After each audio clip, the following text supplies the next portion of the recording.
Turasoma muri Zaburi y'ijana na 13. Zaburi y'ijana na 13 ni ngufi, turayisoma yose. Haravuga ngo haleluya, mwabagaragu b'Uwiteka mwe nimushime, nimushime izina ry'Uwiteka.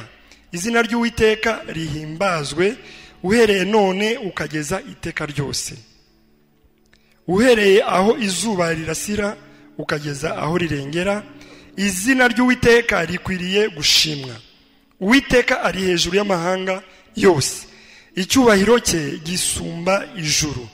Ninde uhwanye n'Uwiteka Imana yacu, ufite intebe ye hejuru cyane, akicishiriza bugufi kureba ibyo mu ijuru n'ibyo mu isi. Akura uworoheje mu mukungugu, ashyira hejuru umukene amukuye mu icukiro, kugira ngo amwicaranye n'abakomeye, abakomeye bo mu bwoko bwe. Uwari ingumba mu nzu ye amuha kuyibamo yishimye, ari nyina w'abahungu. Amen. Ndashaka kugira ngo tuze kuganira kuri iyi Zaburi yose. Ntabwo turi buganire ku murongo wa nyuma, nubwo nibwira ko abenshi ushobora kuba wabafashije, ariko yose turayivuganaho kugira ngo wumve imirongo yose. Ntabwo wayisobanukirwa ntabwo wasobanukirwa umurongo wa 9 utumvise indi mirongo. Iyi Zaburi rero ni Zaburi nziza cyane, nkuko mwabibonye itangira na haleluya ikarangira na haleluya. Abagenzuye iki gitabo cya Zaburi bagiye bakigurupa mu bitabo bitandukanye. Iki kiri muri groupe y'ibitabo bya 5, igitabo cya groupe y'ibitabo bya 5 kiva kuri Zaburi y'ijana na 11 kugeza kuri Zaburi y'ijana na 18. Izo rero bazita haleluya psalms cyangwa se Zaburi za haleluya, zigaragaza gushima Imana. Ariko nk'iyi Zaburi y'ijana na 13 bayiririmbaga Abisirayeli cyane cyane igihe babaga barimo kwitegura Pasika, kubera ko babaga barimo kuzirikana gucungurwa kwabo, bakurwa mu Egiputa, mu nzu y'uburetwa, mu nzu ya Farao, aho Imana yabakuye ikoresheje amaboko akomeye. Imana ishimwe cyane. Rero iriya Zaburi ni Zaburi yabibutsaga ibyo Uwiteka yabakoreye, ibibutsa gukomera kw'Imana, ibibutsa ibitangaza by'Imana. Niyo uyirebye irimo ikubiyemo ibintu bibiri by'ingenzi. Icya mbere ni ugukomera kw'Imana, icya kabiri ni ukugira neza kw'Imana. Amen. Ibyo bintu bibiri by'Imana rero bijyana nayo ibihe byose. Gukomera kwayo tugomba kugusobanukirwa, tukakumenya, kuko niko kutumara impungenge mu buzima bwacu bwose. Burya iyo umuntu yakubwiye ubizi ko afite power, afite ubushobozi, afite autorité, yabiherewe ububasha, uwo muntu yakubwiye ijambo uhite uryemera ku kanya. Imana rero impamvu duhungabana kenshi nuko ko tutayisobanukirwa. Hari igihe uyisenga abantu bajya bambwira ngo barayisenga bakumva amasengesho atazamutse plafond. Kubera iki? Kubera ko hari igihe tuvugana nayo ugatekereza rimwe na rimwe ko urimo kuvugana n'umuvandimwe, ntiwibuke ko urimo kuvugana n'Imana yaremye ijuru n'isi. Iyo wasobanukiwe rero urimo kuvugana nawe, impungenge nyinshi zirarangira. Icya kabiri rero ni ugusobanukirwa ko iyo Mana ari nziza, ari Imana y'ubuntu bwinshi cyane. Ibyo bintu bibiri ni ibintu bikubiye muri iyi Zaburi y'ijana na 13. Ngira ngo uwayanditse yaravuze ngo mbere yuko nandika reka manze ntuze ntekereze neza, ese iyi Mana koko igomba gushimwa? Ese iyi Mana koko ibiranga nibi? Ese iyi Mana koko iteyite? Iyi Mana imezite? Iyi Mana dusenga ni yi? Nkuko abantu benshi bajya babyibazaho. Hari abayibazaho bikaba ibacanga bagahita bavuga ngo Imana ntihari. Abandi bakavuga ngo irakomeye, biterwa n'uburyo wahishuriwe iyo Mana. Arangije rero atekereza amagambo akomeye cyane. Iyi Zaburi reka nyicemo ibice bitatu kugira ngo tuyivugeho neza. Hari igice cya mbere kigizwe n'umurongo wa mbere, hari igice cya kabiri kigizwe n'umurongo wa kabiri kugeza ku wa 3, noneho n'igice cya nyuma guturuka ku murongo wa 4 kugeza ku murongo wa nyuma ari wo wa 9. Ku murongo wa mbere havuze ngo mwabagaragu b'Uwiteka mwe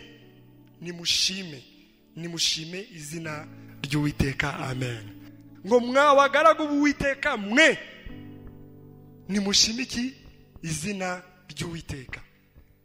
Ni oda. Iyo bavuze ngo nimushime, iyo bavuze ngo mwe ni nkaho barimo kukwibutsa yuko hari igikorwa ugomba gukora, ni itegeko ugomba gushima.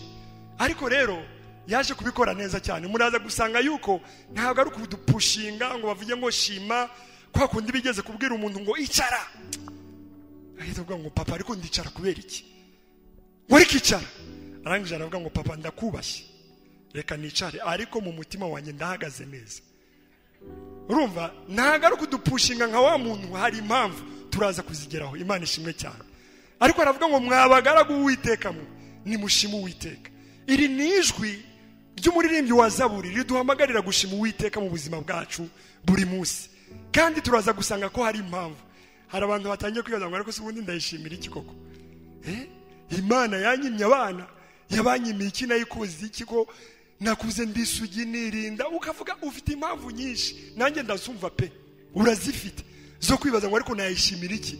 Njewe utarakoze ibyaha, njewe nagiye nirinda ibi ngibi nibi, njewe nayikoreye, uzi kuyikorera, wamembye ibyo nyibyo, ariko se arimo aravuga iki? Tuyishimira iki? Turaza gusanga urava hano wayishimiye. Amen. Kuko hari impamvu zifatika zituma dushima Imana, kandi izo mpamvu zirahari nyinshi cyane. Imana ishimwe.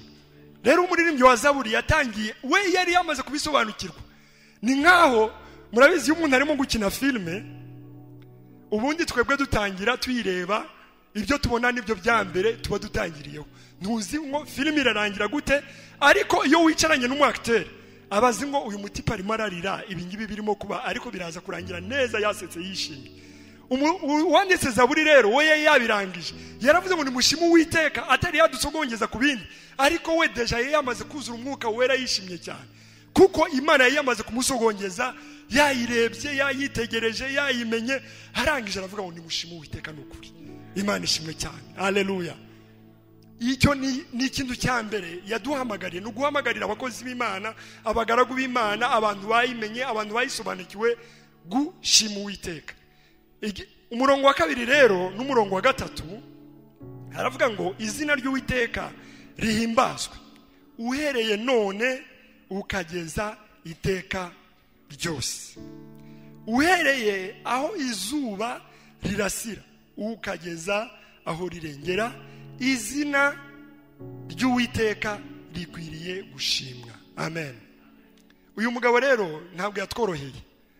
Uyu muririmbyi wa Zaburi yasubiyemo, umva umurongo wa mbere aravuga ngo nimushime izina ry'Uwiteka. Umurongo wa kabiri arasubiramo ngo izina ry'Uwiteka rihimbazwe. Umurongo wa gatatu akavuga ngo izina ry'Uwiteka rikwiriye gushimwa. Abisubiyemo inshuro eshatu zose, kuvuga ngo niba utanabyumvise ubwa mbere ubyumve ubwa kabiri, niba byagucitse ubwa kabiri ubwa gatatu ubyumve yuko izina ry'Uwiteka rikwiriye gushimwa. Noneho arangije aratubwira ngo ariko ubundi bigenda gute kugira ngo tuyishime. Ntabwo ari kuyishima rimwe gusa, ngo tugomba kuyishima uhereye ryari? Batubwiye ngo uhereye none ukageza iteka ryose. Ni ukuvuga uyu munsi ugomba gutangira gushima Uwiteka kugeza iteka ryose. Kandi koko ntabwo Imana igomba gushimwa rimwe gusa cyangwa kabiri cyangwa gatatu, kubera ko twariye, kubera ko twaburaye, cyangwa se kubera ko twambaye, cyangwa ko tutambaye, cyangwa ko dufite abana, cyangwa se tutabafite. Ngo uhereye none ukageza iteka ryose. In fact ni nko kutwigisha yuko nibihe byose nidukurwa no muri uyu mubiri, igihe tuzatangira kwimana ingoma y'imyaka igihumbi n'imyaka izakurikiraho turi kumwe na Yesu, nta kindi tuzaba dukora, tuzaba dushima Imana, kuko niki Imana idushakaho muri Kristo Yesu. Imana ishimwe cyane. Paulo nawe yarabisobanukiye, yandikira Abatesalonike mu gice cya mbere, urwandiko rwa mbere rw'Abatesalonike ibice 5 umurongo wa 18, avuga ngo mubibaho byose mushima Imana, kuko ari icyo Uwiteka bashakaho muri Kristo Yesu. Niki Imana idushakaho nuko tuyishima, kandi tukayishima ibihe byose. Nta kibazo, ndabizi ko bamwe bakibaza ngo ariko ubundi tugomba kwishimira iki. Umwe mutuje muraza kubimenya. Imana ishimwe cyane. Amen. Arangije aravuga noneho igihe, nukuvuga igihe no kwishima ibihe byose. Icya kabiri noneho ni hehe tugomba kwishimira, cyangwa se ni bande bagomba kwishima. Aravuga ngo izina ry'Uwiteka, oya ngo uhereye aho izuba rirasira ukageza aho rirengera. Aho ngaho ni ahantu, ni ukuvuga aho izuba rirasira kugeza aho rirengera. Ese ku isi hari abantu batareba izuba? hari abantu batabona izuba? Ntabahari. Ni ukuvuga isi yose uko ingana igomba gushima Uwiteka, kandi icyubahiro cyose cy'Uwiteka kigomba kwuzura mu isi. Niko Imana ibishaka, nuko abantu bose bayimenya bakayishima aho bariho hose. Imana ishimwe cyane. Ni ukuvuga ibihe byose kandi isi yose igomba gushima Uwiteka. Ubwo rero agaseke nari mbafundikiye ngiye kugapfundura. Imana ishimwe cyane. Amen. Reka twihute tujye ku gice cya gatatu. Igice cya gatatu cy'Izaburi niho nshaka gutinda. Uhereye ku murongo wa 4 kugeza ku wa 9, ubundi umwanditsi wa Zaburi noneho adupfunduriye agaseke. Impamvu yo gushima Uwiteka. Aho ngaho impamvu zo gushima Uwiteka. Ubundi hari igihe uvuga ngo ariko se ngushimira iki, wampaye iki, wankoreye iki, ngushimira iki. Hano hari impamvu ebyiri zikomeye zo gushima Imana. Iya mbere tugiye kubona, ubundi dushima Imana kubera icyo iri cyo ubwayo, kubera iki iri cyo. Icya kabiri tuyishimira kubyikora cyangwa se ibyo ikora mu buzima bwacu. Icya mbere kuba iri Imana ikomeye, iri hejuru y'ibintu byose. Icyo ngicyo tugomba kugishimira Imana. Kubera iki? Kubera ko iyo usobanukiye ko Imana iri hejuru y'ibintu byose, ko nta kintu na kimwe kinanira, ko nta na kimwe kikoma mu nkokora, ko ibyo yagambiriye byanze bikunze izabikora, ko ibyo ivuga ibisohoza, ko ari Imana yo kwiringirwa, ko ari Imana yo kwizerwa, ko ari Imana iri hejuru y'ibyubahiro byose, yimika abami ikabakuraho, ikavanaho abami igasubizaho abandi, ukabisobanukirwa neza. Wikubita imbere yayo ukavuga ngo Mana, n'ubundi ndabizi ko uri gitangaza, ibyo ushaka byose urabikora. Imana ishimwe cyane. Amen. Hano rero yaduhaye ingero nkeya, kuko nibwira ko yasogongeye gusa, ariko nawe ntabwo Imana yayirangiza. Imana musogongesha akantu gato. Mumve uko yavuze Imana. Murongo wa 4 ngo Uwiteka ari hejuru y'amahanga yose, icyubahiro cye gisumba ijuru. Ninde uhwanye n'Uwiteka Imana yacu? Ufite intebe ye hejuru cyane. Imana ishimwe cyane. Uwiteka ari hejuru y'amahanga yose, icyubahiro cye gisumba ijuru. Bene data, nimugoroba narimo kuganira n'umuntu, ndimo gutekereza ku gukomera kw'Imana. Tuza gusanga burya Imana izajya idufasha. Burya abantu biga astronomy, aba astronaut, n'abantu bundi bakagombye kuba bambere bizera Imana. Kubera iki? Kubera ko burya ibyo tubona nibyo bitu iyi si tubona n'umubumbe muto ugereranyije n'ibintu biri mu kirere. Ibintu Imana yahanitse mu kirere ni byinshi cyane, ni binini cyane.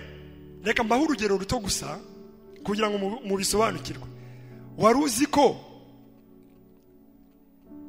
vitesse cyangwa se kwiruka k'umucyo kuva ku kwezi kugera ku isi, umucyo ukoresha isegonda imwe gusa kugira ngo tugereho. Isegonda imwe. Kandi ukwezi kuri ku birometero 300,000 uturutse ku isi. Hanyuma izuba iri ku birometero 140 hafi na 47. Izuba ugereranyije n'isi riri ku birometero hafi 147. Hanyuma kugira ngo uwo mucyo uve ku zuba utugereho ukoresha iminota 8. Urumva?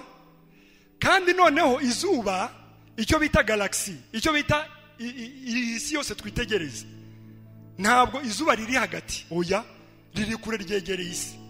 Aho bita hagati y'iki kintu cyose tubona gitwikiriye cy'ijuru nicyo bita Milky Way mu cyongereza. Kugira ngo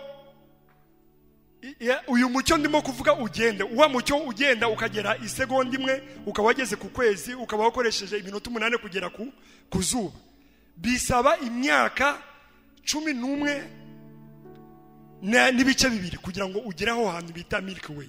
Imyaka apana, kandi ku zuba ikoresha iminota 8 gusa. Ariko kugira ngo ugere aho hantu bita ko ari hagati, igomba gukoresha umucyo ukoresha imyaka 11 n'ibice 2. Ariko ibyo bintu murimo murabyumva? Noneho uyu mubumbe turiho ufite ibintu byinshi cyane biwukikije.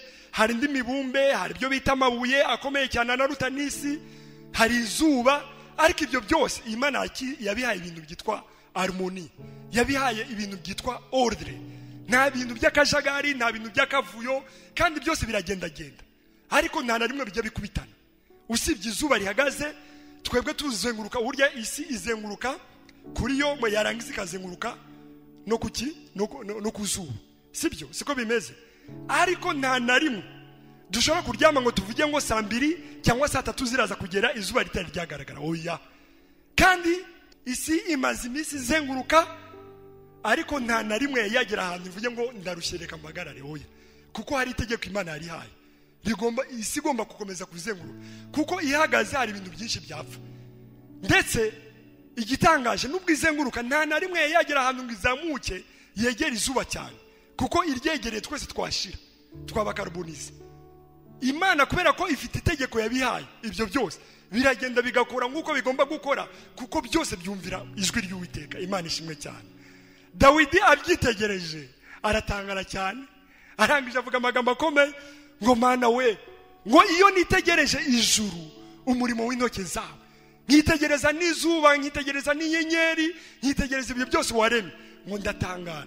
Ese ngo umwana w'umuntu ni iki kujya umwibuka? Warangiza ngo kandi ntibirangirira aho ngaho ukamugenderera. Imana ishimwe cyane. Umwana w'umuntu ni iki? Kuko yaratangaye, yitegereza ayo mafenomene uko ibintu bikora, nta kavuyo gahari, amazi adashobora kurengera inkengero zayo. Uwiteka yahihaye itegeko, imigezi igakomeza ikagenda ntikame, inyanja zigakomeza zikakira imigezi, ariko ntizuzure ngo zirenge urugabano rwazo zimira abantu. Abyitegereje aratangara, aravuga ngo umwana w'umuntu ni iki kumwibuka, kandi umuntu ni iki ko umugenderera. Imana ishimwe cyane. Iyo Mana rero niyo Mana twavuze ngo iri hejuru y'amahanga yose, iri hejuru y'amahanga yose. Icyubahiro cyayo ngo kiri hejuru y'isi, kiri no hejuru y'ijuru. Imana ishimwe cyane. Iyo Mana, iyo umaze gusobanukirwa ko ariyo Mana yawe, ugasobanukirwa ko ariyo Mana uvugana nayo, ugasobanukirwa ko ariyo Mana ikwitaho ku manywa na nijoro, ukamenya ko ari Imana yimika abami yarangiza ikanabavanaho. Burya ibigirwamana byaravuzwe, bavugaga Jupiter, bakavuga Diane, bakavuga Zeus, bakavuga Ryangombe, bakavuga n'iki. Ibyo byose igihe kiragera bikazimira, ariko Imana yacu ihora ishimwe igihe cyose. Imana ihabwa icyubahiro. Haleluya. Dagoni bavugaga na Bayali muri Isirayeli baraciye ibintu bigatuma Imana ibahana. Nta n'umwe ukibuka Dagoni na Bayali ngo ninde. Oya. Ariko Imana ya Isirayeli, Imana ya Aburahamu, Imana ya Yakobo, Imana ya Isaka kugeza n'ubu iracyavugwa. Imana ishimwe cyane. Haleluya. Icyubahiro cyayo kiruta isi, kiruta n'ijuru, kiri no hejuru y'amahanga yose. Kuko amahanga abantu barakomera bakabaho, ba Hitler bakazana akavuyo ku isi, abantu bakabatinya, abitwa ba Saddam Hussein bakaza bagatera abantu ubwoba, abantu bagahangayika, abitwa ba Kim bo muri North Korea bagahangayikisha abaperezida ba Amerika ntibasinzire, ariko bo bose baragera igihe kiragera bakazimira, bakagenda bakabura. Abitwa ba Mobutu mugapfukama, mukaba muzi ko nyuma y'Imana ari ukomeye, abo bose bakaza igihe kikagera bakabirukana, bagahunga, bagapfa, bagashyingurwa n'abantu batarenze 8. Ariko Imana yari mu ijuru n'isi ihorere ku ngoma. Imana ishimwe cyane. Haleluya. Umuririmbyi wa Zaburi rero abimenye aravuga ngo ariko se ubundi ninde uhwanye n'Imana yacu? Ninde wahwana nayo? Ninde umeze nkayo, ufite intebe hejuru cyane? Imana ishimwe cyane. Umugaragu wayo Daniel yarayibonye arayimenya. Hari igihe umwami ngo Imana igiteza akavuyo rero, Imana ishaka gukora ikintu iteza akavuyo katabaho, igibishobora igacanga. Irangije ngo igihe kimwe umwami wawe wariyemeye Nebukadinezari, arangije ngo igihe kimwe yariyemeye ari umuntu ukomeye, nta Mana yarazi. Icyo gihe baranapingaga, banagapinga n'Imana y'Isirayeli. Arangije ngo igihe kimwe Imana imuteza akavuyo, imuha kurota ibintu adashobora gusobanukirwa na gato, ariko ngo bimutera ubwoba bwinshi cyane. Ngo arangije ngo aragenda ngo ahamagara abanyabwenge yarabafite, ibyegera bye n'abapfumu n'abakina barozi arabakoranya arabegeranya sorry arangije ngo arababwira ngo ariko uzi narose ibintu byampangayikishije cyane arangije arababwira ngo ndashaka kujya mumufashe izi nzozi muzimbwire kuko sindi kuzibuka nazibagiwe barangije baravuga ngo ariko no nakumiro pe umwami ntashaka kuducokoza umwami ntashaka kutwendereza koko aravuga ngo wowe mwami tuzi ko interpreta nicyo kintu dushoboye ariko icyo kumenya icyo umwami yarose ntitwakimenya umwami aravuga ngo nababonye murashaka kunyifatira kabisa murashaka yuko mbabwira inzozi zanjye mwarangiza mugatangira kumbwira ibitari byo mugasobanurira oya niba koko muri abahanga muri n'abanyabwenge mubanze muzinsobanurire mumbwire izo narose nimumara kuzimbwira umuntu uri uzimenye we wenyine niwe ndi umenye yuko nibyambwiye bya interpretation yazo arukuri nababonye murashaka kumbeshya rero murashaka kunyifatira mumbwire iryo narose nimumara kubimbwira mumbwire nibyo bisobanura icyo genda byemera barangije ngo nakumira umwami we ibi bintu tuzaniye ndibibaho nta muntu wabibaza abantu bo kwisi nk'umuntu wenyine ubishobora ni Imana yonyine ishobora kubishura twebwe abana b'abantu tumenye icyo umwami yarose umwami arangije aravuga asa mbahaye imisi nimutambwira ibyo narose muragatoye muraza kukabona barangije baravuga ngo ariko hari umuntu tuzi hariya ujye umenya ibintu by'inzozi ariko ngo yigeze kubyumva Daniel abyumva barimo kubivuga baravuga ngo ariko se ni igiki kitumye umwami arakara name imisi gusa ngende senga Imana yanjye hanyuma turebe n'Uwiteka ashobora kugira icyo akora Imana ishimwe cyane haleluya Daniel ngo arangije Imana yaremye ijuru n'isi ifite umugabane wa Mars yashyizeho na Jupiter igashiraho n'izuba n'ukwezi n'inyenyeri n'isi ikabirema byose ikaba ibishize muri harmony ikaba yararemye abami ari ibashyiraho inabakuraho irangije ngo mwijoro arimo gusenga irangije imuha picture y'ibintu byose umwami aragenda amenya yaragiye agasoma umwami areba ibyo umwami yitegereje byose Imana imuha iyo picture yose irangije amuvuga ngo muhungu wanjye uhumura nta nubwo ndi buguhe gusa image y'ibyo umwami yarose ndagubwira nicyo bisobanuye arangije ngo arimo gusengana na bagenzi be bumva atangiye gushima Imana aravuga ngo Imana ihabwe icyubahiro yo yonyine ishobora kuhishura ibihishwe niyo yonyine ngo ihoraho kandi izahora ibihe byose kandi ngo niyo yimika n'abami yarangiza ikabakuraho arangije aravuga ngo mu gitondo munyambike neza sha munjyane ku mwami ngiye kumusobanurira haleluya Imana ishimwe cyane ngo mu gitondo baramujyana ibwami agenda afite confidence nyinshi cyane Yamana Isirayeli yizeye Yamana yaremye ijuru n'isi Yamana ikomeye iri hejuru y'amahanga yose yashize intebe yayo hejuru y'ibyitwa ibyaremwe byose imaze kubimurevera aravuga ngo ni mu mpe audience mushakire audience igiye kubonana n'umwami Imana ishimwe cyane kandi yari umunyagano yari umunyamahanga arangije ngo aragenda mu gitondo bamujyanira umwami arangije aravuga ngo umwami rero reka nkubwire ikintu kimwe nubwo nje hano nta bundi buhanga nakoresheje ariko mu ijuru hari Imana mu ijuru hari Imana igihishura ibihishwe iyo ngiyo yo yonyine niyo ishobora kujya mu mutima w'umwami ikamenya ibyo umwami yatekereje n'ibyo yarose ibyo byose ikabihishura iyo ngiyo yo yonyine niyo yonyine izi bizabaho kandi ngo niyo yimika abanimi yarangiza ikabavanaho aramuhishurira amubwira byose umwami arumirwa yari yazibagiwe uko yavugaga akagenda byibuka akadomo ku kadomo arangije ngo aravuga ngo ntibibaho wese umuntu umeze nka Daniel twamukurahe ufite ngo umwuka w'Imana zera niko yavuze twamukurahe arangije aramuzamura cyane Imana ishimwe cyane bene data iyo niyo Mana dusenga iyo niyo Mana twiringira iyo niyo Mana yaduhamagaye iyo niyo Mana iguhamagara nawe uyu munsi kugira ngo ize kukwiyereka ikwishurire ureke kuba mu gahinda nkaho akamana kawe kari muri box gato cyane oya irenze kure icyo utekereza nicyo wibwira nicyo ugambirira nicyo wayisabye iri hejuru cyane ako ni akantu gato mbese yo mbega we gato itubeshaho ibyo bibuye bajya bita ngo amakomete bavuga ngo bagahanura ngo bizaza bikubita isi ngo birimbure ibyo byose ifite direction ibicisha igihe cyose kuko yashyizeho ordre y'isi n'ijuru bidashobora guhinduka kereka yo yonyine bivuze. Imana ihabwa icyubahiro. Amen. Icyo ni ikintu cya mbere tugomba gushimira Imana kubera gukomera kwayo, kubera ko irenze ibibazo byacu. Ako nta kantu gato we, ntukiyahure, ntugahangayike, ntugahungabane, kuko nta kantu gato cyane. Kugakora nta nubwo byanayisaba n'isegonde, nta kantu gato cyane. Imana ishimwe cyane. Icya kabiri rero tugomba gushimira Imana ni ukubera ibyo ikora, kubera ubuntu bwayo, kubera kugira neza kwayo. Imana ishimwe cyane. Hagira unsomera umurongo wa 6, ndashaka ngo izaburi rwose ibabere urugero rwiza. Umurongo wa 6 arageze ku wa 9.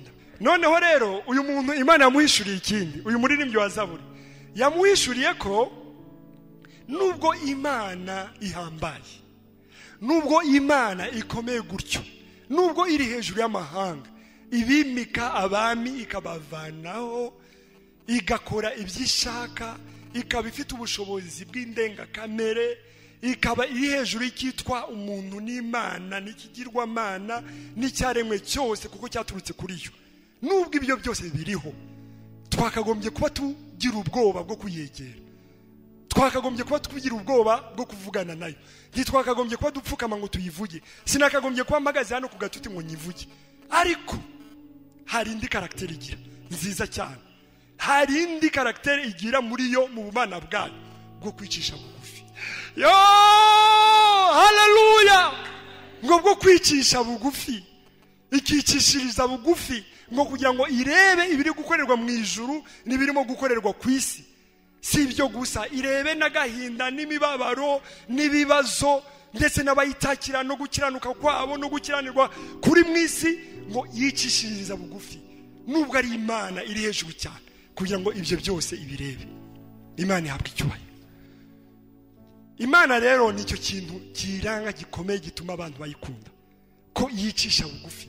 Yesu ubwe yaravuze ngo mwese abarushye n'abaremerewe nimuze munsange ndabaruhura, ngo kuko ndi umugwaneza. Umva wowe wenyine wevugiye ngo ndi umugwaneza kandi ngo noroheje mu mutima. Ibaze umwami w'abami uri hejuru ya byose, ufite izina riruta amazina yose, aho izina ry'abadayimoni baryumva bagahungabana bagakwirimishwa, ngo ariko yoroheje mu mutima. Imana ihabwa icyubahiro. Ngo yicishiriza bugufi kugira ngo arebe ibyo mu ijuru n'ibyo mu isi. Hanyuma rero amagambo basa n'abakuye kuri Ana, ndetse bakuye no mu magambo Mariya yavuze, ngo akura uworoheje mu mukungugu, ashyira hejuru umukene, amukuye mu icukiro kugira ngo amwicaranye n'abakomeye, abakomeye bo mu bwoko bwe. Reka mvuge kuri aya ngaya ndagaruka ku murongo wa nyuma. Ngo akura uworoheje mu mukungugu. Ako mwumvise ko ibi bintu bihabanye cyane. Imana ikomeye cyane iri hejuru ya byose, isumba byose, ikomeye mu buryo budasanzwe, idahangarwa, ikora uko ishatse, ariko yarangiza ngo igashaka umukene, ikamwegera, ikamanuka, ntigarukire ku bakire, ntigarukire ku babandi bita ngo numuhanya ya kategori ya nyuma, nuko babivanyeho ya kategori y'ubudehe y'abantu bari hasi, batungwa na guverinoma, badashoboye no kwigaburira, badafite naho kuba. Babandi umukene ngo yarangiza ngo ikagenda ikamushaka. Abanyarwanda bita amazina mabi ngo umuhanya. Guverinoma yagize neza kukuvanaho iyo kategori, ariko umuhanya wa wundi wo hasi mu Gifaransa baravuga ngo ni indulgent, ni indigent, ni umuntu uri hasi y'abandi bose, w'umukene nyakujya, wa wundi uri hasi. Ngo igira gute? Imukura, ngo akura uworoheje mu mukungugu. Reka dutangire ku mukungugu. Imukura ku mukungugu. Bene data, reka mbahe urugero rworoshye cyane. Nkuko mbivuga nabivuze kare, abaririmbyi Zaburi cyane cyane bakundaga kuyiririmba igihe cya Pasika kigeze, bibuka gucungurwa kwabo ku bwoko bw'Abisirayeli. Imana koko ngo irareba, nkuko babivuze ku murongo wa 6, irareba. Hanyuma mu kureba kwayo ireba umukene cyangwa se uworoheje, ikamukura mu mukungugu. Abisirayeli murabizi ko bagiye mu Egiputa, hanyuma umwami wari ubafashe neza kubera ko yaraziranye na Yosefu amaze gupfa, uwakurikiyeho aza kubafata nabi pe, abahindura abacakara, arabakoresha. Nari amapiramide bubatse, abantu benshi bakunda kuvuga ko ashobora kuba yarubatswe mu gihe cy'Abisirayeli, nubwo tutazi ukuri kwabyo, ariko ikigaragara cyo nuko babakoreshaga iby'ubucakara kandi imirimo ikomeye cyane. Noneho Imana kuko ari Imana yo kwiringirwa cyane, yari yaravuganye n'umukambwe witwa Aburahamu, yaramweretse igihugu, iramubwira ngo iki gihugu ndakiguhaye, wowe n'urubyaro rwawe, kandi kuri wowe hazakomoka ubwoko, ishyanga rikomeye cyane. Nguhaye igihugu, nguhaye abantu, ubwoko, ndetse nguhaye n'umugisha. Ibintu bitatu yavuze kuri Aburahamu. Noneho ngo bageze muri kiriya gihugu, iminsi ya mbere bagubwa neza, iminsi ya nyuma umwami abamerera nabi. Barangije ngo batangira gutaka, imyaka 400 irangiye barataka, kandi Imana ntibari bayizi. Ibaze nawe, imyaka 400 ni myinshi cyane. Ntibari bazi Imana ya Isirayeli, bari barayibagiwe, bamwe muri bo batari banayumva. Imana ngo iri mu ijuru ryayo, irangije ngo irareba mu kuva ibice 2 umurongo wa 24, ngo yumva gutaka kwawo, iri mu ijuru, ngo yumva gutaka kwawo, irangije avuga ngo ariko nibutse isezerano ryanjye. Imana ishimwe. Hari isezerano nasezeranije Aburahamu, kandi ngo ntibyarangira kuri Aburahamu, n'umuhungu we Isaka nongera ndabimusubiriraho neza, ngo biriya bintu nzabikora, nzaguha igihugu, ndetse nzaguha n'umugisha, ndetse hari n'urubyaro rukomeye ruzagukomokaho. Irangije ngo yibuka yuko itarangiriye kuri Isaka, ndetse na Yakobo ngo nabimusubiriyemo. Irangije ngo iribukire mu ijuru, iribuka ko ari icyo yavuze. Irangije ngo yitegereza Abisirayeli, iramanuka ibacishamwe amaso, mirabitegereza. Irangije wanditse kuva aravuga ngo irabareba, ngo imenya uko bameze, imenya uko bameze. Oh, haleluya! Imana burya ijya yitegereza ikamenya n'amakondisiyo abantu barimo, ijya yitegereza ikamenya ko umuntu yarayarira, ijya yitegereza ikamenya ko umuntu bamututse, ijya yitegereza ikamenya ko umuntu barimo kumurenganya, ijya yitegereza igasanga ko nubwo bagufunze muri prison nta bimenyetso bihari ariko warenganye. Ijya byitegereza iri mu ijuru ikabimenya ibyo bintu. Imana ishimwe cyane. Irangije ngo ihagurutse umuntu witwa Mose, irangije ku bice 3 umurongo wa 7 iravuga ngo umva Mose, ngo nitegereje Abisirayeli, narabarebye, numva kurira kwabo, numva gutaka kwabo, nibuka isezerano nahaye umukambwe Aburahamu, ngo none genda ngiye kugutuma kuko hari icyo ngiye gukora. Imana ishimwe cyane. Hari icyo ngiye gukora. Ngo yarabitegereje, Imana iri mu ijuru ijya yitegereza ngo ikareba uworoheje, yarangiza ikamukura mu mukungugu, ikamuzamura, ikamuvana mu mukungugu. Hari abari bari mu mukungugu pe, nta gaciro bari bafite, nta zina bari bafite, nta gakondo bari bafite, ikabavana mu mukungugu, yarangiza ikabajyana mu gihugu cyiza cy'amata n'ubuki. Imana ishimwe cyane. Amen. Hanyuma iyi yari indirimbo ya Ana ndetse na Mariya yabisubiyemo. Hanyuma ngo agashyira hejuru umukene amukuye ku icukiro, mu icukiro. Ntuye ku Kicukiro, narabaje ngo impamvu bahise ku Kicukiro niki, kuko ntabwo nari nzi ngo Kicukiro bisobanura iki, ariko narabimenye. Imana ishimwe ko biri no muri Bibiliya. Icukiro ni ahantu ngo inka zitamase, burya barayafata yose bakayakusanya, bakayajyana, bakayarunda ahantu hamwe. Yarangiza Imana igasanga kuri cya kimoteri umuntu ari aho ngaho kuri amase ariho bamurunze, ikamuvana ahandi. Ye baba we, ndumiwe cyane. Icukiro nicyo bavuze. Ku Cyavu hahandi mu mase, aho bagiye barundarunda amase yose yakoze yiyongereye, yabaye menshi ku Icukiro. Hanyuma ikaza ikahasanga umuntu, ikahamuvana. Murumva ya Mana ikomeye iri hejuru y'abantu, iri hejuru y'ibindi byose. Yarangiza ngo yo yonyine igafata gahunda yo kuvuga ngo hari umuntu nabonye ku Icukiro wicaye hariya. Haleluya! Yarangiza ngo ikagenda igafata gahunda, igapanga iri mu ijuru, igahita ivuga ngo hari umuntu nasanze ku Icukiro, namubonye ngomba kugenda nkamuvanaho. Ngo yarangiza, ariko uyu mugabo wanditse ibi bintu yahishuriwe pe. Ngo yarangiza nta nubwo birangirira aho ngaho. Muzi ikikora, ikimukoresha yamuvanye ku icukiro, iragenda ikamufata, yarangiza yo yonyine ikagenda yikoreye intebe, ikagenda yitwaye, yarangiza ikagera hano igasanga aba batipe bamwe, ikavuga ngo ariko nimwe mwigira uruhande gutyo, yarangiza ikazana intebe ikayishyira hano, ikamubwira ngo Samuel icara aho ngaho, icara. Imana ishimwe cyane, haleluya. Ikamuzana ngo ikamwicaza hano, abandi barimo kwitegereza ko umutipe ko nta CV afite, umutipe ko nta kintu tumuziho, harya waturutse hesha, harya iwanyu ni banda. Hari igihe rero Imana igitugirira neza ikatuzamura, abantu bakatureba ngo niko ngo harya ngo kavukire yawe ni he, narangiza nanjye nkavuga ngo kavukire twese se ko twaturutse mu gitaka, ijambo ry'Imana rivuga ko ryadukoze mu gitaka. Abantu bakakwitegereza, harya sha wowe papa wawe ninde, kubera ko Imana yafashe intebe yo yonyine ikayizana ikayishyira hano, yarangiza ikakubwira ngo icara, nawe ukicara. Mu by'ukuri ubizi ko utabikwiriye pe, ubizi ko utabikwiriye. Rimwe na rimwe ukajya ubona abantu uruhande rwawe, ukumva bamwe barimo kukubwira ngo bize Massachusetts, abandi barimo kukubwira ngo bize Harvard, ariko wicaranye nabo rimwe na rimwe bakaba baguhaye n'ijambo, ukibaza ngo ariko ahantu nahageze gute, ndimo ndarota sindota, byagenze bite? Kubera ko Imana ari ipanga intebe z'isi, niyo yimika abami, yarangiza abandi ikababwira ngo no toka pale have. Yo yonyine nifite ububasha bwo gufata intebe, yarangiza ikazi kayishyira hano, yarangiza akavuga ngo ngewe ndategetse icara, abandi bose bakitegereza. Imana ishimwe cyane. Iyo Mana rero ni Imana ikomeye cyane, yigeze gufata ndaza kuvugikira ko numva amagambo y'abanyembanye menshi cyane.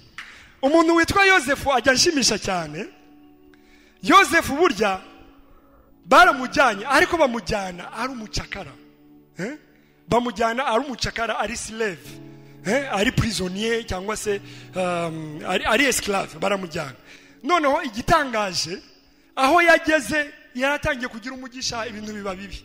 Umugore aramukunda, murabizi, barangije birangira bamufunga. Ariko bamufunze, uwamufunze n'umuntu wari ufite ubushobozi, kuko yari ikegera cya Farawo yitwa Potifa. Baramufunze nubwo batabisobanura neza uburyo bamufunze hano mu gitabo cy'itangiriro, ariko muri Zaburi 105 barabivuga neza. Baravuga ngo Yosefu ngo bamufungishije imbago, ibyuma, ngo bamushyiraho ibyuma. Ni ukuvuga ko bari bamufungiye amaguru, maybe n'amaboko simbizi, ariko ngo baramubabaje cyane kuko bamufungiye mu mbago ndetse mumufungisha n'ibyuma.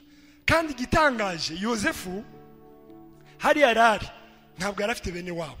Burya hano mujye musura abantu, mukabasura muri gereza, aba bafite mukabasura, ariko hari abandi batabagira.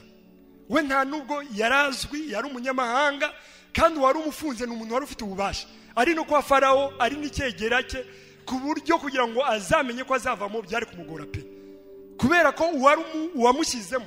Kandi bazi uzi kugira ngo babe bakubeshyeye ngo waryamanye n'umugore wa shefu, umuntu ukora kwa Farawo, ni ukuvuga ifuhe rye ryose ryamurangiriyeho.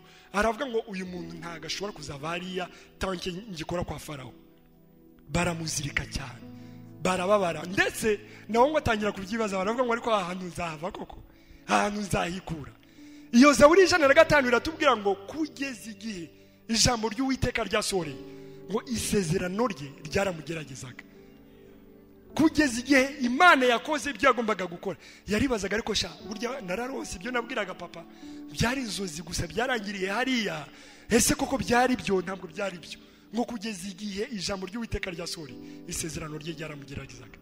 Ariko Uwiteka arangije hahandi twasomye ngo arareba ari mu ijuru, akitegereza umukene, akitegereza umuntu uri kwicukiro hariya, menya no kugira ngo abone ibyo kurya hari, nubwo yaragiriye chance wari ukuriye prison, ariko mu by'ukuri yarakirimo, kandi kugira ngo avemo hagombaga gutanga itegeko ridasanzwe. Ariko Imana iri mu ijuru, Imana ishimwe cyane. Kwa kundi icanganyikisha ndabikunda, nkunda gucanganyikisha ku Imana cyane. Iyo yashatse gucanganyikisha ibintu, sha iteza akavuyo, igateza akavuyo, yarangiza yo muzasoma akavuyo kari muri Bibiliya. Hari igihe na Yehoshafati yagiye imbere y'Imana avuga ngo Mana wabonye uburyo batugose, irangira avuga ko wowe ufite ikibazo ki, fata abaririmbyi ingabo uzisige. Ntabwo navuze ngo ujyane n'ingabo zawe, abaririmbyi nurangiza bagende baririmba gusa, bavuge ngo Uwiteka agira neza, nta kindi. Ibyo ngibyo gusa, ibyo kuvuga ngo nongo hari abantu bakugose, ibyo ngibyo birakureba. Fata abaririmbyi washyira imbere, mugende mubasanga aho bari, ariko abaririmbyi ariho bagenda bavuga ngo Uwiteka agira neza, Uwiteka agira neza, nimushume Uwiteka kuko ari mwiza, kuko imbabazi ze zihoraho iteka ryose. Irangije ngo ingabo zari zigiye kubatera, iziteza mwakavuyo, zo zonyine zitangira guterana, ziricana, zigira gute. Igihe ikorasi yarangiye bumva bananiwe bahageze, basanga ngo ari imirambo gusa. Bari baza ibi bintu byagenze. Iyo Imana yashatse guteza akavuyo, iteza akavuyo, ishobora guteza. Ubu ngubu hari abantu hano badashobora kujya kwivuza no mu Buhinde n'iki, ishobora guteza akavuyo. Umuganga uri Buraya akaza hano mu Rwanda, yarangiza kandi akavuga ngo ngewe bari abantu iriya groupe bashyizeho ngiye kubavurira ubuntu. Imana yampaye ubwo bushobozi.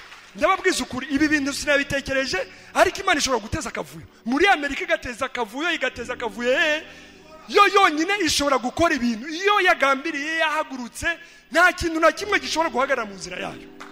Iyo yiyemeje ihagurutse, irahaguruka ngo ikenyerana imbaraga. Niko ijambo ryawe rimbwira muri Zaburi, ikenyerana imbaraga, ikagenda imirabyo ikubita imbere yayo, kuko iba yahagurutse yiyemeje. Uwo munsi rero ngo iravuga ngo Yosefu, ibyo nagusezeranije ngomba kubisohoza. Yongera itera akavuyo kwa Farawo kurota. Bari abagabo bararyamaga bakabura amahoro, bakarota bagashaka umuntu usobanura bakabura. Ngo igitipe kimwe yarahanuriye, kirangije kiragenda ngo kiribagirwa. Abantu burya uzabagirire neza, ariko iyo umaze kubagirira neza bamaze kugera hariya baribagirwa. Yavuze ngo kandi nukuri ndaguhanuriye neza, bamvanye iwacu banzana hano, nta nicyo nakoze, baranambeshyeye, ariko ikintu kimwe ngusabye, nugera ibwami, nugera kwa Farawo, uzanyibuke uzanyibuke. Kigezeyo ngo uzirwarize nawe kabisa. Uwo munsi Imana imaze guteza akavuyo. Hanyuma Farawo ngo aravuga ngo ariko se ibi bintu narose ni biki? Umutipe wari umwegereye, burya Imana igikorana, uzi kugira ngo arotere neza umuntu ugomba kuba kwa Farawo. Uwo nguwo uzajya kumwegera kugira ngo azavuge ngo ariko nzi umuntu wariye yasigaye muri gereza, ariko uriya mutipe bamenya arafotora. Iyo avuze gusa ikintu cyose yafotoye kiraba. Imana irangije iramukoresha, aravuga ngo mwami burya murabizi ko nari mfunze igihe kimwe, murabizi ko nari mabusu hariya. Burya ngo mbere yuko nza hano nari mbizi neza yuko muri bumfungure. Wowe undi mwakatiye umutwe, ngewe nari mbizi ijambo ndi kwibanga. Hari agatipe kitwa Yosefu hariya karafotora, nakwambiye wowe gusa ugenda ugashakishe ukazane hano, ibyo warose byose ndakwizeza ko kari buze kubikubwira. Umwami rero aragenda ngo ashaka Yosefu. Arangije Yosefu ngo baragenda bamwambika neza, baramwogosha, baramujyana. Ageze ibwami, umwami ngo aramubwira ngo niko ngo harya ngo ni wowe ujya urotora inzozi. Aramubwira, Yosefu aramubwira, arangije amusobanurira byose. Ariko Imana kuko ari Imana ikomeye cyane, imugerekeraho n'ikintu gikomeye. Amusobanurira ibyo agomba kuzakora byose kugira ngo inzara bagombaga guhura nayo batazahura nayo. Arangije umwami aratanga, aravuga ko hako se ubundi iyi nama nziza ungiriye niki? Ninde muntu wundi dushobora kumubwira ngo nakora ibyo bintu? Ega ni wowe ufite vision, ni wowe Imana yahaye vision, noneho rero nta wundi wayishyira mu bikorwa usibye wowe. Irangije ngo Farawo arangije abwira Yosefu, aramubwira ngo ngwino uzabikegera cyane, usibye ngewe gusa uzaba hejuru yawe, nta wundi muntu n'umwe uzongera kuba hejuru yawe. Imana ishimwe cyane, amen. Yosefu rero Imana imuvana ku icukiro. Bene data rero reka tumenye iyo Mana kandi tuyisobanukirwe. Nituyimenya ibibazo byose tufite no guhangayika n'iki byose bizarangira. Ikindi cyanyuma ngiye kurangirizaho, umurongo wa 9 mwashakaga. Aho ngaho rwose ndabakirigise kuko ndabizi ko aho ngaho muhashaka mwese. Ngo wari iki? Uwari ingumba mu nzu ye amuha kuyibamo, agize ate? Yishimye. Kandi ari iki? Ari nyina w'abahungu. Imana ishimwe cyane. Iki ni ikintu muri bya bintu nabyo Imana igikora, igira ubuntu, igira kugira neza kwinshi cyane, nacyo ni ikintu Imana igikora. uyu mugabo yarasobanukiwe, uyu muririmbyi w'Izaburi, yuko mu bintu byiza Imana igikora, mu bintu byiza Imana igigaragaza, harimo nuko umuntu uri ingumba mu nzu ye Imana imugirira neza, ikamuha kuyibamo yishimye, ari nyina w'abana. Ibintu bitatu nshaka gusubiraho tukaza gusoza. Imana imuha kuyibamo, mu cyongereza bakoresheje to dwell, cyangwa mu gifaransa demeurer, gutura, kuyibamo, kuyihamamo, kuyibamo. Kandi ntabwo ayigumamo gusa mu nzu ye, ntabwo ayisenya. Iyo Imana yabyemeye ntabwo usenya urugo rwawe. Iyo wayiringiye ukayishaka ukayizera, ya Mana twavuze ikomeye ariko inagira n'ubuntu, ntabwo urugo rwawe rushobora gusenyuka. Iyo wayizeye ntabwo rusenyuka, kuko niyo itegeka byose. Nta muntu ushobora kuyivuguruza, irategeka. Nturusenya, ikaguha kurugumamo, kandi ngo wishimye, kandi uri nyina w'abahungu. Aya magambo ndashaka kuyavuga nubwo hari ingero nyinshi cyane muri Bibiliya, ariko reka ntangiye urugero rumwe gusa. Twese tuzi runasumba n'izindi ngero zose, nubwo zose zagiye zikorwa n'Imana, ariko reka tuvuge kuri Aburahamu. Aburahamu mwese muramuzi, na Sara umugore we. Bari abantu ni abantu Imana yakoresheje kandi twese twemera. Ariko mu by'ukuri nubwo Imana yavuganaga na Aburahamu ndetse ikanavuga ko yari inshuti ye, ntabwo byamubujije yuko Aburahamu yagize igihe kinini cyane adafite abana, ndetse n'umugore we Sara. Ariko Imana yaramuhaye isezerano, yigeze no kumujyana, kuko Imana ni nka pedagogi, ni nk'umwarimu. Yaramusohoye igihe kimwe nijoro, iramwereka ngo Aburahamu itegereze, urimo urabona iki? Ngo nditegereza inyenyeri. Iravuga ngo washobora kuzibara? Ntabwo nazibara. Irangije aramubwira ngo kuko witegereza ziriya nyenyeri, niko urubyaro ruza gukomokaho ruzaba rungana. Aratangara cyane. Abagerageza kugenzura bavuga yuko ashobora kuba yaramaze nk'imyaka 25 uhereye igihe Imana yamuhereye isezerano no kugeza igihe ryasohoreye. Ariko icyo ngicyo si cyo gikomeye. Igikomeye nuko ajya kubyara, ijambo ry'Imana ritubwira ko yari afite imyaka 100, na Sara yari afite imyaka ingahe? 90. Ibyo bintu murimo kubyumva, ariko mukumva ko ari imigani, ariko ibyo ni ibintu by'ukuri. Imyaka 90. Ariko ikintu nibajije, hari igihe nabo byageragaho bikabacangaga, none ariko Imana twavuganye nayo koko niyo yavuze, cyangwa se niba yaranabivuze ishobora kuba hari ukundi yabitekerezaga. Ibyo byabayeho, kuko hari igihe bigeze kugira inama, baravuga ngo ariko reka twicare tubisubiremo. Aburahamu yicarana na Sara avuga, rero ni ukuri Imana yaravuze byo, ntabwo murabizi ko yatuvanye muri kiriya gihugu i Babuloni tuzana muri iki gihugu, ko yabivuze koko irabisohoza, ariko kubijyanye n'urubyaro ishobora kuba hari uburyo yashatse. Reka hano mfite umuja, reka ndakwemereye kabisa, ngewe rwose nubwo mfuha, ariko icyo cyo kugira ngo uzagira umwana uzagukomokaho nta kibazo, genda uryamane nawe. Maybe Imana ishobora kuba yarashatse yuko urubyaro yatuvugagaho bizakoma, kuko imyaka 90 se nasamana nabyarana. Hanyuma barangije, murabizi ko byabaye, Aburahamu agenda aryamana n'umuja, hanyuma baza kubyara Ishimayeli. Ariko noneho igihe kimwe ngo Imana iza kugenderera Aburahamu. Aya magambo nayasomaga ejo, aranezeza cyane. Iza kugendera Aburahamu, noneho ngo aza kubona abantu b'abamarayika, ababona ngo musi y'igiti, arangije aragenda arabegera, aravuga ngo rwose ntimugende, mugume hano, tubashakira amazi mukarabe, tunabatekere n'ibyo kurya, mubone kugenda. Barangije abagabo baravuga ngo nta kibazo, genda ubikore. Agenda abwira Sara ngo nabatekere, Sara arabatekera, yarari mu ihema. Hanyuma barangije abazanira ibyo kurya, abamarayika ibyo kurya barakubita. Barangije baravuga ngo ariko Sara umugore wawe ari hesha? Aburahamu arangije aravuga ngo Sara ngo ari hariya mu ihema niho ari. Aravuga ngo ngira ngo hari bari basabye twakirida, bahaze neza, barimo kugenda bavanamo ibyasigaye mu menyo baravuga okay, igihe nk'iki ngiki umwaka utaha tuzagaruka muri iyi nzu nanone. Kandi Sara umugore wabo azaba akikiye umwana w'umuhungu kuko Uwiteka yabivuze. Sara ngo arangije aho yarari aramwihema araseka cyane ngo ariko abagabo ntibazi guhaga kabisa. Ubu ngubu bahaze inyama nizo zabavugishije. Ubu ngubu njyewe Sara n'imyaka 90 zabyare ngo aravuga ngo n'umugabo wanjye n'umukambwe mbese. Ariko mu by'ukuri ushyize muri logique reka noneho tuganire natwe dushyire muri logique, sibyo? Imyaka 100 umukambwe, noneho fata noneho umukecuru w'imyaka 90 yageze muri menopause, ariko ijambo ry'Imana kuko Imana ariyo kwizerwa ngo ijambo rivuga ngo isa naho yabazuye bongera kuba bashya muri bo, no kujya ngongere kugira desire yo kwifuza no kuyitwita akayigendana no kuba ashobora konsa afite imyaka 90.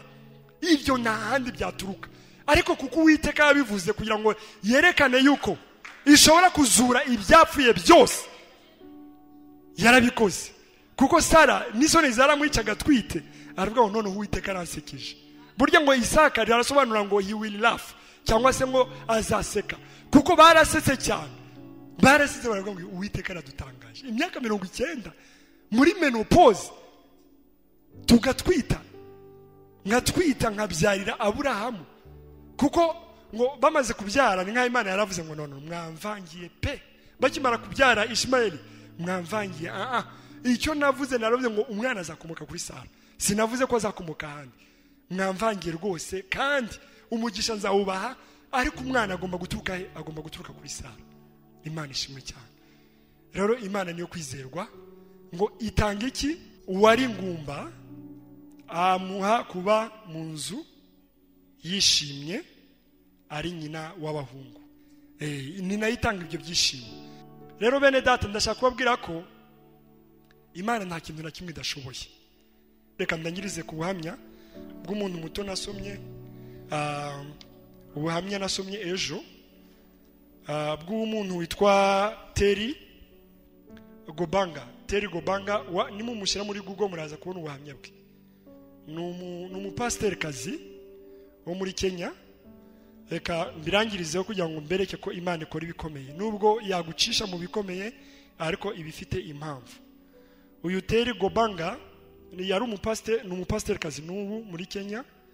Hanyuma muri 2005 mu kwezi kwa mbere 2005 aciye imyaka 12 yarafite mariage mu kwezi kwa mbere muri 2005. Noneho uwo Terry n'umudamu mu gitondo yarafite ubukwe nka saa 4 kuri ahantu bita All Saints Cathedral Nairobi. Noneho mu gitondo aza gusanga umugabo we yibagiwe cravate yagombaga kwambara mu bukwe. Noneho arangije hari mugenzi we wararanye nawe ahita amubwira sasa rero iyi cravate yimujyanire, ngewe mu gihe ndiwe ndimo kwitegura. Ariko aravuga ngo reka muherekeze amugeze kuri bus kugira ngo iyo cravate ayijyanire umugabo. Amugeza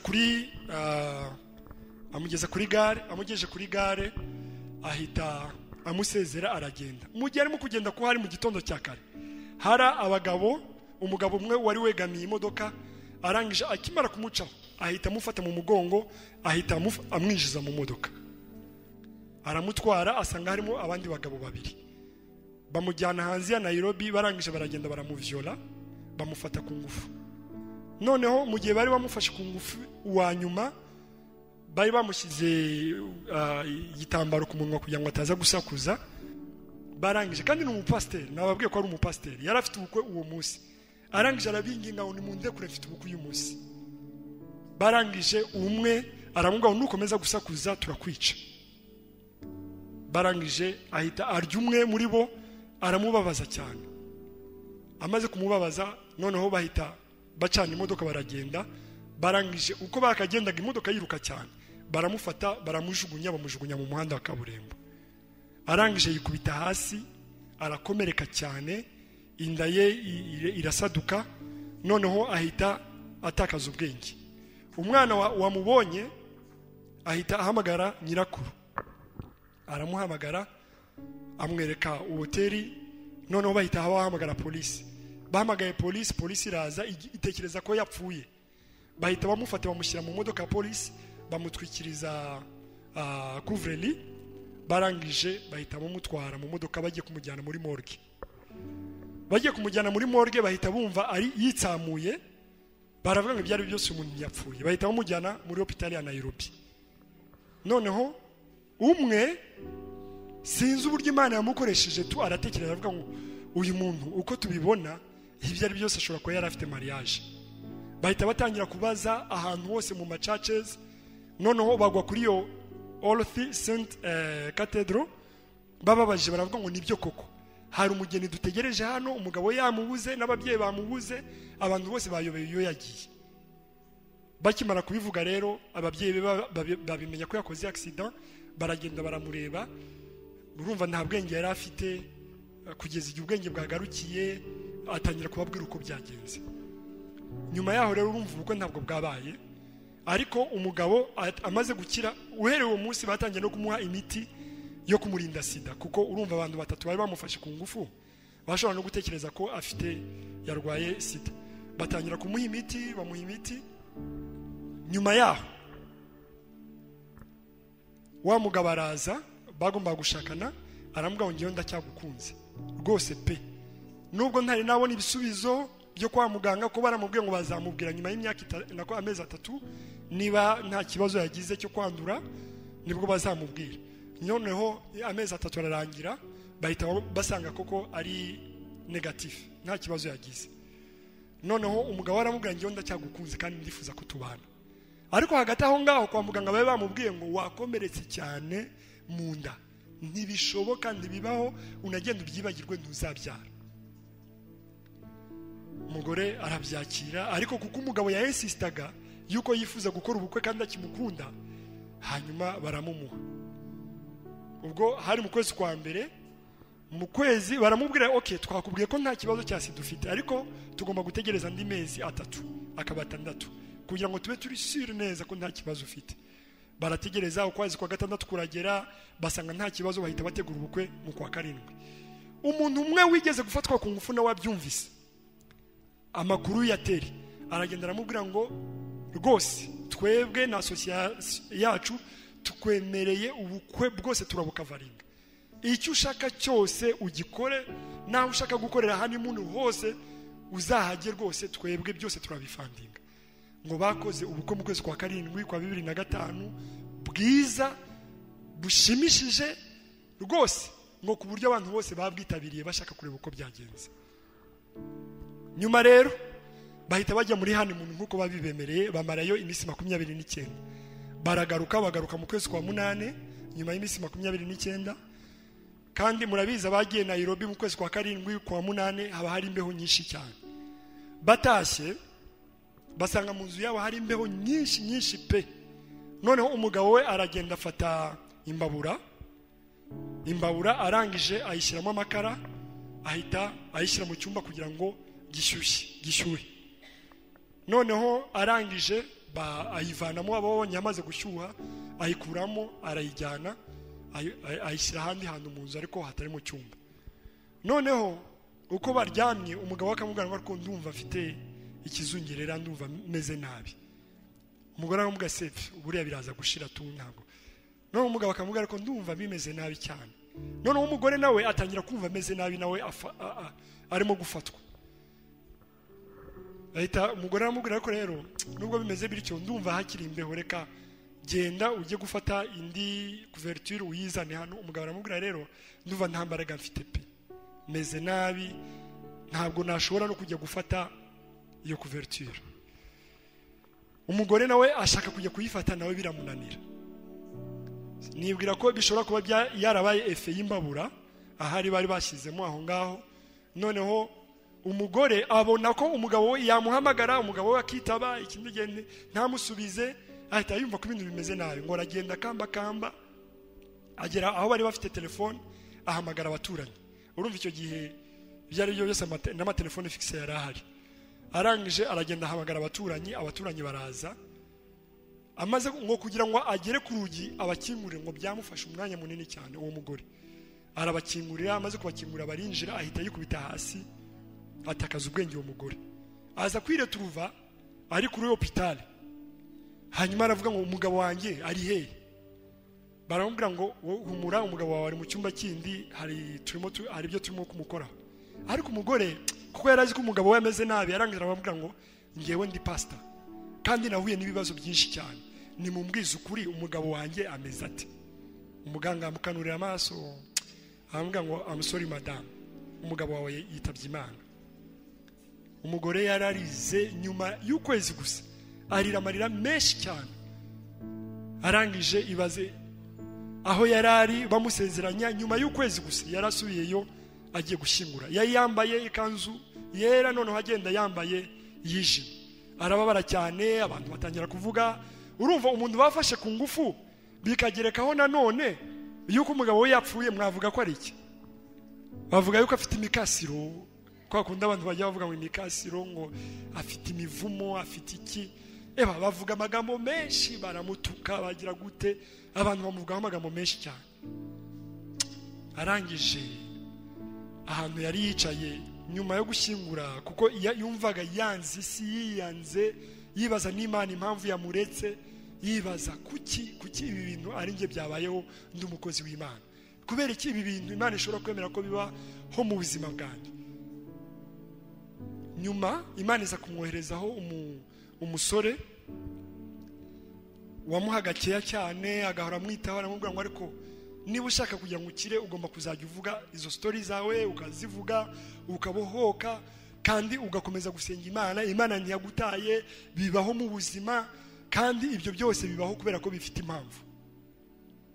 Noneho uwo mugabo amara nk'iminsi 3 atamusuye, kuko yazaga kumusura kenshi, anamubwira ijambo ry'Imana, anamuhumuriza. Amaze iminsi 3 umugore aramuhamagara, amubwira ngo ariko se kutaje kundeba uyu munsi? Byo byonyine kumuhamagara ahita yumva ko hari uburyo atangiye kumukunda. Igihe kigeze rero umugabo aramubwira ngo ndifuza kugushaka. Umugore aramubwira ngo reka nkubwire, mbere yuko unazana n'icyo gitekerezo cyo kugushaka, genda usome ibinyamakuru byo muri Kenya, usome umuntu witwa Teri, umenye ngo ni umuntu umeze gute. Numara kumenya ubuzima bwanjye uzagaruke, n'ufite courage kuvuga ngo urankunda, uzabimbwira icyo gihe. Umugabo aragenda ajya kuri Google, anasoma n'ibinyamakuru. Arangije araza aramubwira ngo sasa byose nabisoma, ndacyagukunda cyane kandi ndagushaka. Umugore arumirwa cyane, ubwo umuntu ni muzima cyangwa, kuko ngo yarafashe gahunda yuko atazongera gushaka. Yafashe gahunda avuga ngo Mana sinzongera gushaka bibaho. Noneho ngo kugira ngo amwikize aramubwira ngo reka nkubwire, hari n'ikindi utazi, kwa muganga barambwiye ngo sinshobora kubyara, kubera ibibazo byambayeho mu nda harangiritse, sinshobora kubyara. Umugabo arangije aramureba, araseka cyane, amubwira nk'umwe mu bagabo ba hano ndashaka kuvuga, ariko amubwira ubuhamya, ndavuga ngo umugabo nawe ni umuntu w'Imana cyane. Aramubwira ngo niko njyewe ntabwo ngukundira abana, dushobora kubyara kuko Imana ishobora byose, ariko dushobora kutabyara. Amusomera rya jambo rivuga ngo abana ni umwandu uturuka ku Imana, ku Mana, ni kado, ni gift ituruka ku Mana, ni gift Imana itanga. Nta muntu wakwiremera umwana, so ni umwandu uturuka ku Mana. Imana rero nibona ko dukwiriye iyo kado izayiduha, ariko nitayiduha hari icyo nzabasobanukiwe, izabima umwanya uhagije kugukunda n'abana bahari. Noneho ya time y'abana ngewe nzayifata, nzayokipa yo kugukunda cyane. Umugore avuga ngo c'est pas possible, aba bagabo baracyariho ku isi bameze batyo, abagabo bameze batya baracyariho, yacanganyikiwe ni muzima cyangwa? Arangije avuga no, urukundo rumeze gutya, nubwo navuze ngo sinzongera gushaka, ntabwo narwigize inyuma. Aramwemerera, barashaka nyuma y'imyaka ingahe? Bashaka nyuma y'imyaka 3 apfakaye. Hanyuma baragenda, ariko ngo umugabo agiye kubibwira iwabo, ngo barishimye cyane, barishima, ariko ngo bagiye kugenzura bamenya amakuru, baravuga ngo sigaho, uriya ni kivume, nawe uzapfa, bizagenda nabi. Ngo barabirwanya, ariko umugabo yari yabaye decide avuga ngo ngomba kurongora uriya mupasiteri. Hanyuma ni inkuru z'ukuri mushobora kubisoma no kuri BBC birahari rwose. Noneho nyuma yaho icyaje gukurikiraho, reka mvuge nihuta n'ubundi ndimo ndarangiza, bagiye gukora mariage, bajya muri rwa rusengero nanone, abantu baza ari benshi cyane barahurura. Imana ihagurutsa abantu baramusapotinga bamuba hafi, ariko ngo igihe bari barimo kubwirana amagambo yo gusezerana, umugore ubwoba bwaramwisha aravuga ngo Mana yanjye, noneho umugabo noneho nazapfa, napfa rwose bazavuga ko koko shobora kuba ndi kivume, shobora kuba mfite imyaku, shobora kuba ngo yararize imbere y'Imana. Aravuga ngo Mana ndakwinginze uyu mugabo umurinde ntakazapfe, kandi uzatugirire neza kugira ngo aba bantu bamvuze amagambo bazamenye kuri Imana yanjye. Imana ishimwe cyane.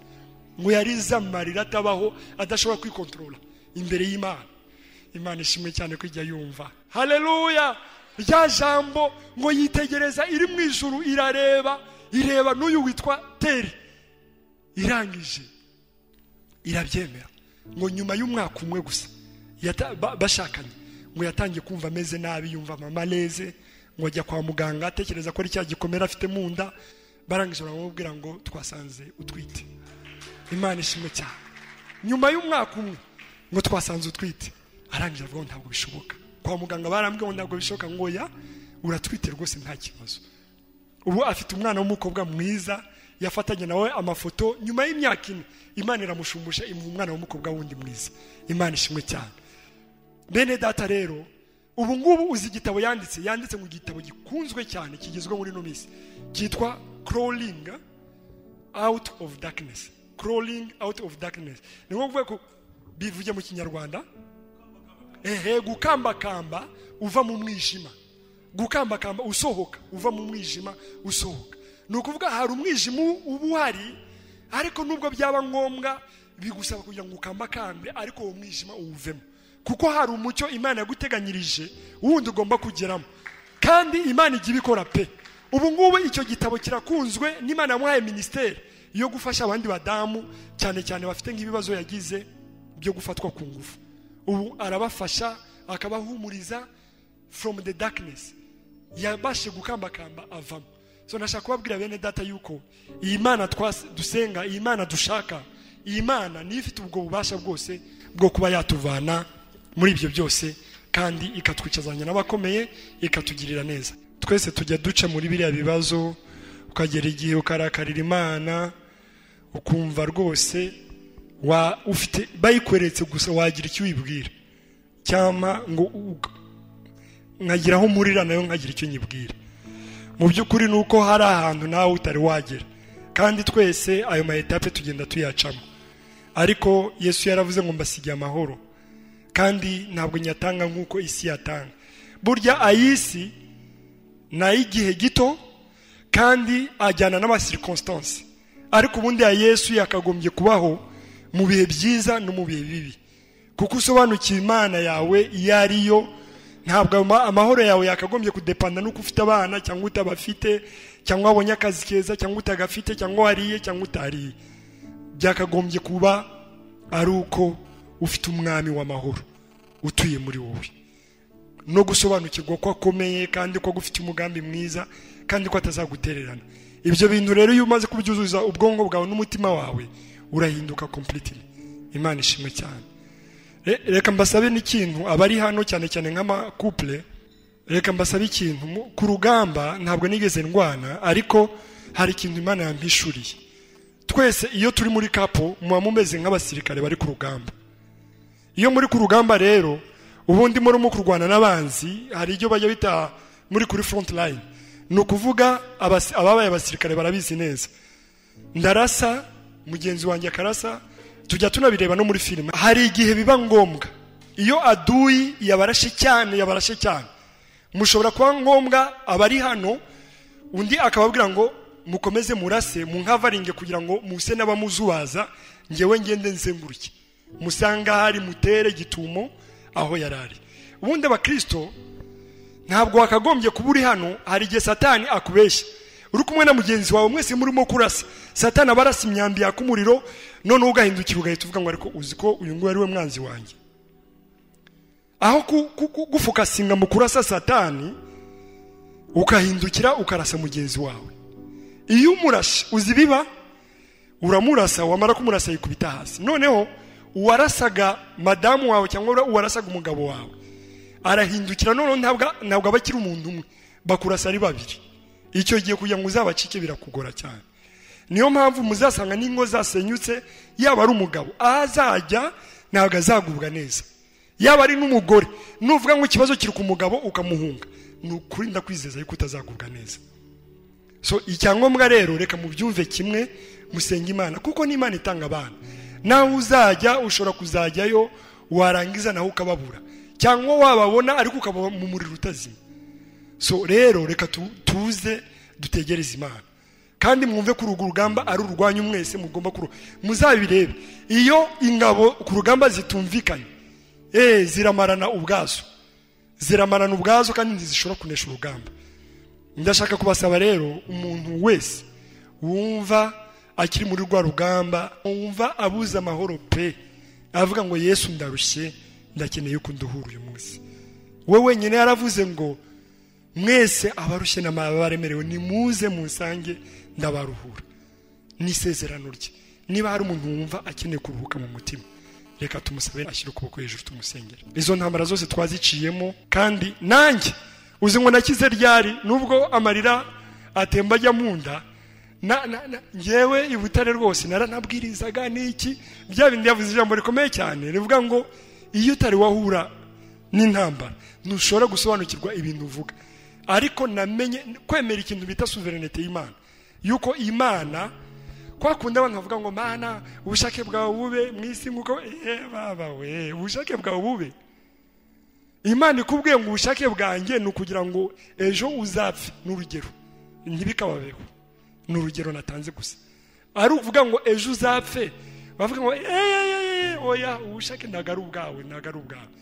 Kuvuga ngo iyo umaze kugera ahantu uvuga ngo Mana ndemeye sovereignty yawe, ndemeye ko ubushake bwawe ari bwiza kuri njye, nubwo wanshisha mu nzira zimeze gute, ndabizi stili kunkunda, kugira ngo ugere aho hantu ni ahantu hakomeye pe.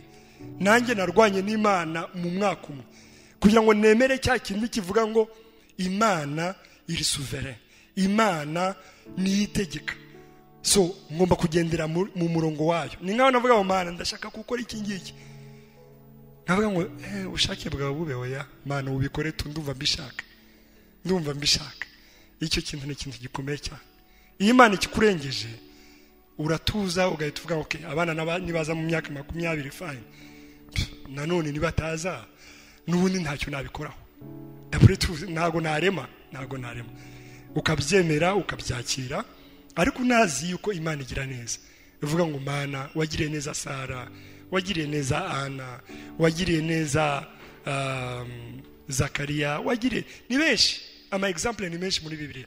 Nanjye uzangirira neza kuko nkunda, kuko ijambo ry'Imana rivuga ngo ubwo itimanye umwana wayo w'ikinege. Ari cyo kintu cyari gikomeye cyane yari ifite, yakagombye kwimana ikamutanga ku bwacu twese. Ijambo Paulo amaze kubibona avuga ngo ntabwo izabura kumuduhana n'ibindi byose. So rero ngendera kuri icyo cyizere, mvuga ngo ubwo itimanye Kristo Yesu nkaba mufite n'ibindi byose bijyanyiranye nawe izabima. Imana ishimwe. Niba wumva ukeneye amahoro ya Kristo Yesu, rwose ushyira ukuboko hejuru tugusengera, ntabwo biteye isoni.